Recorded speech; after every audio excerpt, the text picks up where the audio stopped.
The government, I guess, after being called out on this, saying, wait a sec, there are no rules, there's no regulations, we don't know what they're smoking exactly. We think we know they're better than cigarettes, right?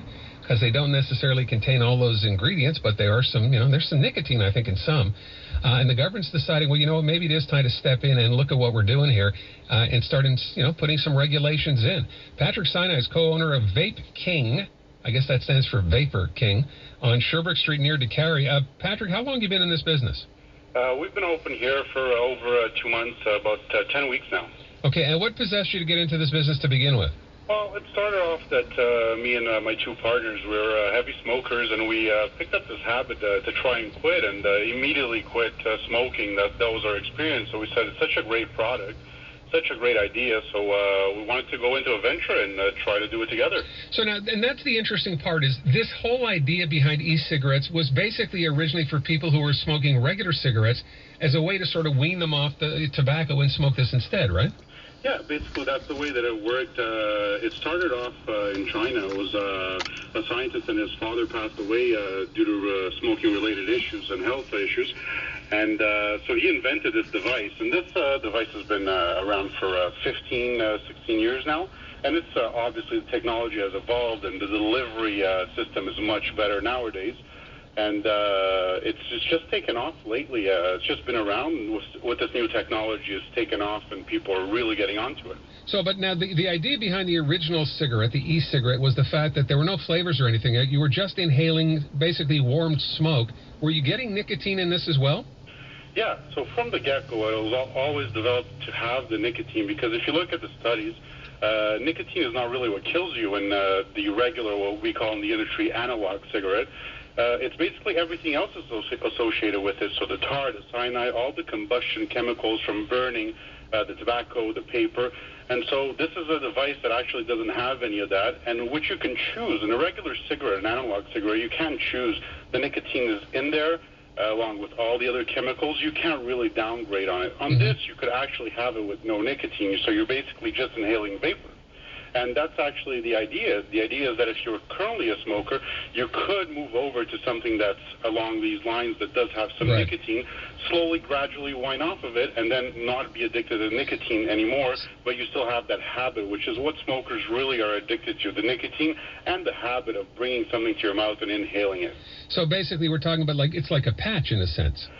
It works in a similar way. If you wanted to get off of nicotine, it works exactly the same way. There are stages, so you downgrade your the amount of nicotine that you have in your vapor until eventually you have none. So in that sense, it's totally like a patch. But then the problem, because we're talking to Patrick Sinai, the owner of VapeKing on Sherbrooke and DeCarry. The problem, of course, is now in the fact... Sorry, Aaron, it's on Sherbrooke and Oxford. And Oxford, okay, in NDG. So the problem now becomes that we have young people apparently finding their way to these stores and buying these because that original liquid now apparently comes in flavor, so it's like a candy thing for these kids. Is that what you're starting to see? Actually, we've seen the opposite of it. 99% of our customers are actually smokers who are trying to get away from it, or vapors who have been vaping and following technology from the get-go. And, I mean, that's a little bit of a myth, because there have been... Well, no, wait a sec. It's not a myth, because I was watching TV the other day, and there's a store in St. Denis. Half the store was filled with kids buying flavored, liquids or whatever they are for their e-cigs. Right. I'm obviously not going to comment on the competition. We have a strict rule that was just implied from us. It sprung from us. We don't sell anything to anyone that's under the age of 18. Okay. And we even go one step further. If someone comes into the store and they're not currently a smoker and they just want to know what this is all about, we don't recommend vaping for anyone just off of the street, or if they would really want to vape, it would be a zero nicotine vape just for a flavor. And so just to back up what I said before, the study, I mean, there was a study done in association with the ECTA, which is the Electronic Cigarette Trade Association of Canada. And basically, it was done, it's called the Gateway Hypothesis, the study. It was done by Dr. Ted Wagner from the University of Oklahoma, it's the Health and Sciences Center. And basically the research associated, it was presented and put up on the American Association for Cancer Research, which was last October. 1,300 college students which initiated nicotine use with vapor products. Only one of them actually went on to the analog cigarette.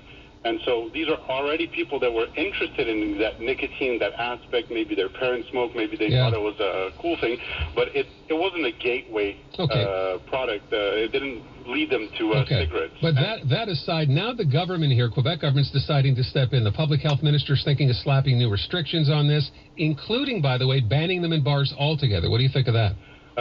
On the first part of your question, I do believe that we do need regulation in the industry because people are a little bit all over the place. And whenever you get into a business where it's something that you are inhaling, it's a vapor, we do need certain regulations. We do need an agency to regulate it to make sure that all the products are up to par and they're all regulated, which is what we try to use. And then for the second part, for the bars, there are no studies that show that any secondhand we can't even call it smoke because it's vapor, but there's no secondhand effect up to now in all the studies that we've seen and there are available.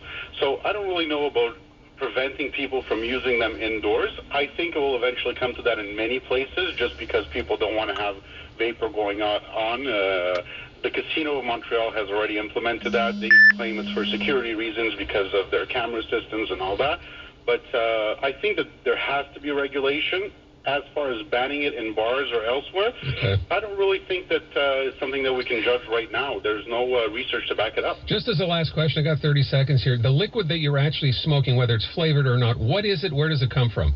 Okay, so basically it's composed of 4 ingredients. The first one, it's PG, so it's a propylene glycol, which is used in a lot of, it's used as a food preservative. It's used in inhalers for pharmaceutical products. The second one is VG, vegetable glycerin. The name tells it all. It comes from vegetable. It's used as in cookies and the thickening agent in liqueurs and all that. The third one is food flavoring, which is approved for consumption by by FDA and all that. You have it in everything that you eat. And the fourth one, which is an optional, is the nicotine, which is something that you want to get off of. So it's 3 main ingredients. All right, Patrick, listen, thank you. And I guess, if you're welcoming regulation, I guess that's a step in the right direction. Thanks for the time. Thank you very much. We're definitely welcoming it. And just if I could give a plug to our website, VapeKingMontreal.ca. Okay, there you go. Thank you very much, Aaron. 517, let's go to the CJAD Traffic Center. Here's Kira Yeager. Kira?